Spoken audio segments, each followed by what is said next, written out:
What's up, guys? This is Emmanuel from Team DBZ Biscuit, and today we're coming at you with a Divine Dragon Lord Felgrand deck profile. So let's jump into the deck profile and see what we're coming at you with. First off, we run 3 Divine Dragon Lord Felgrand. If this card is special summon, you get to target a monster on your opponent's side of the field or in their graveyard and banish it. That helps out this card and this deck a lot because it gets away a lot of problem monsters that could be on the board or in the graveyard. At the same time, if it destroys an opponent's monster, it allows you to special summon a level 8 or 7 dragon monster from out of the graveyard, special summon it to the field.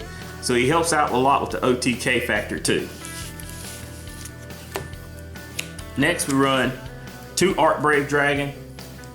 Whenever this card is special summoned, he allows you to banish all face-up spell and trap card on the field, which that's a plus when it comes to your Cosmo matchup or a Pendulum matchup.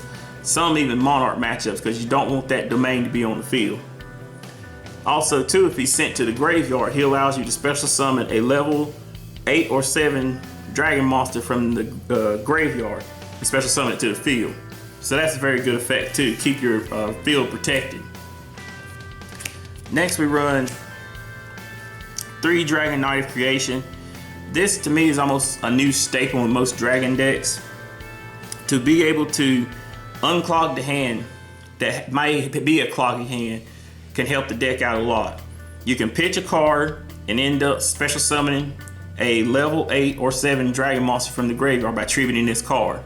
So if you got an Archbrave in the graveyard and Divine Dragon on the field, you could pitch the Divine Dragon special summon Archbrave by tributing this monster off. And that could help unclog your hand and set up new plays for the next turn. Next, I run 3 Paladin of Felgrand. To me, this deck is almost like a Dragunity 2.0.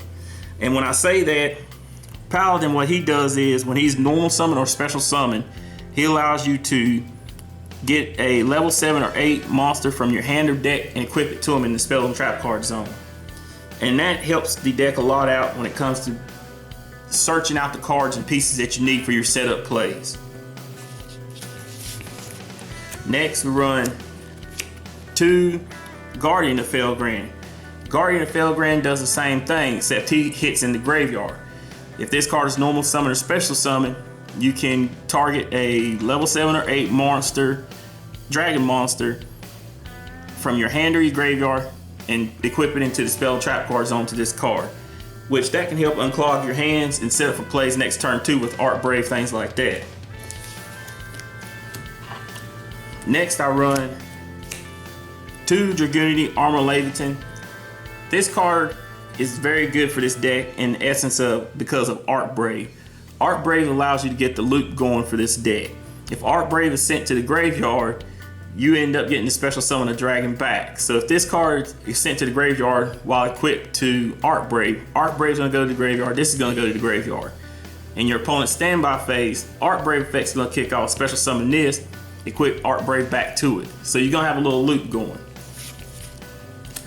For the one-of dragons, I run 1 Red Eyes Darkness Metal Dragon, just all around good dragon for any dragon deck. 1 Keeper of the Shrine, just a good little defensive wall. 1 Dragon Buster Destruction Sword.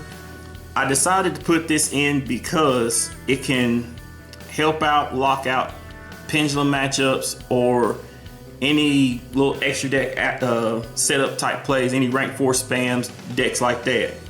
If you have your Archbrave in the graveyard, this in the graveyard, and you have Dragunity Armor Missile Leviathan, Archbrave's effect activate, special summon your Dragunity Armor Missile Leviathan. Armor Leviathan's effect equip this to him, and you have a 26 beater, and they can't special summon out extra deck. If you got your board set up right, that's a pretty good lock.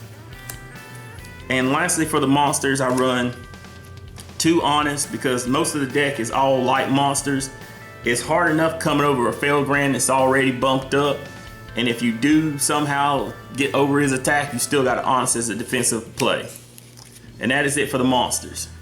For the spell cards, I'll run 2 Twin Twister. To me, in my opinion, this deck, you could have brick hands sometimes, so Twin Twister can help to unbrick your hands. and also clear off that back row. I run 3 Return of the Dragon Lords. This card is an amazing staple for most dragon decks right now. To be able to special summon a Divine Dragon or Arc Brave or Armor Missile Leviathan, to get them onto the field, and at the same time you're gonna have a blanket protection from being destroyed by battle or card effect. That's very good. I also run 1 Soul Charge for setup plays, 1 Reinforcement of the Army to be able to bring back your warrior monsters from the deck, get them out of the deck, start your combo plays from there. I run 1 Terraforming just to be able to search out my main field spell card, Dragon Ravine. Dragon Ravine is very much needed in this deck. You need to be able to get cards into the graveyard to unclog hands and just get major setup plays for overall. So these 3 cards are very much needed in the deck. I run 2 Dragon Shrine. Dragon Shrine is needed just as much as Dragon Ravine. You need to get the graveyard set up as soon as possible. The sooner you get it set up, the better off you are. I run 2 Trade In just for the draw power. Get those level 8s out of your hand, draw 2 cards, set up your plays from there. And run Upstart Goblin. Upstart Goblin is just good just to get a just quick instant draw. Keep going from there. And that is it for the spell cards. For the trap cards, we run 3 Reckless Greeds. To me, in any dragon deck just about, Reckless Greed is needed. It's not Pot of Greed, but it's the closest thing we got to it. Draw 2 cards. If you can get a chance to draw 2 cards and keep going with your combos from there. And lastly, for the trap cards, I run 2 Call of the Haunted. The reason why I chose to run 2 Call of the Haunted is the deck, it needs the monsters in the graveyard, but the effects of them special summoning is what makes the deck trigger. If your opponent decides to attack and they have the right type of monster over there, you can flip your Call of the Haunted, get your Felgrand, banish that monster out. That's better than any Mirror Force to me. If you can get a monster banished, that will stop the attack right then and there. But that's it for the main deck. For the extra deck, I chose to run a Galaxy Eyes lineup and 1 Dark Matter Dragon, 1 Full Armor Dragon, 1 Galaxy Eyes Prime, and 1 Tachyon. These 4 right here are pretty much staples for any rank 8 dragon monster deck. Dark Matter is going to pretty much get your graveyard set up and give you double attacks in your battle phase. Full Armor is going to allow you to be able to get that free pop on a face-up card. Number 62 Prime is going to make it so that you're not going to be able to be outbeat in the battle phase. He's going to pump up fairly high if you got a lot of ranked monsters on the field. And number 107 Tachyon is just pretty much the skill drain in the battle phase. And also, if a card effect resolves, you get to pump up another 1,000, get a second attack swing. So that's very good. I run 1 number 38 Hope Harbinger Dragon just to be able to stop Raigekis or any problem nuisance spell card that might happen off. If a pendulum card goes off, negate it, suck it up underneath it as another material.